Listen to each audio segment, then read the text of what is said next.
Because most of the time we're in this, and I respectfully say bypass or trying to ignore or suppress it or get over it. I mean, I grew up in a sense of family that I don't ever remember crying. You know, it was a situation of life. You just held yourself in. You know, my dad was an ex-military and he was a hard knuckle, taught me great things, but emotions were not one of them. I mean, I had one emotion, it was called anger, and that stayed with me for almost over 5 decades.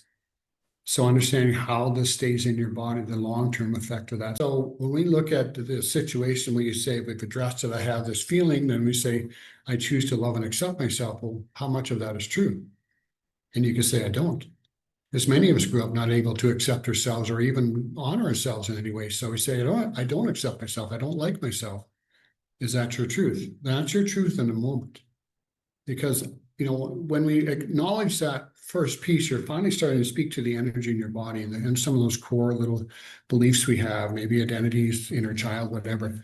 When we acknowledge us at the top, then there's a process where it starts to move. So a few things I'm going to talk about is, one is when the emotional acceptance of the moment. When we're doing the EFT setup, what I was shown too was when you're doing the setup tapping is, what's your truth in the moment? How much do you accept it?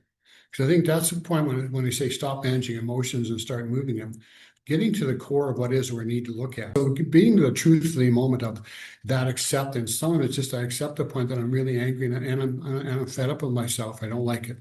When we get underneath those layers and at the core of who you are, there's a word I call love.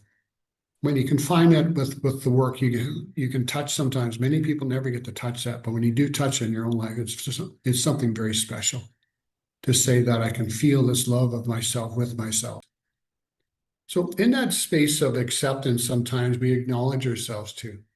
And it's all choice. I accept what I'm feeling at the time. I accept my distrust and my like or dislike of myself. And I also acknowledge myself for that acceptance.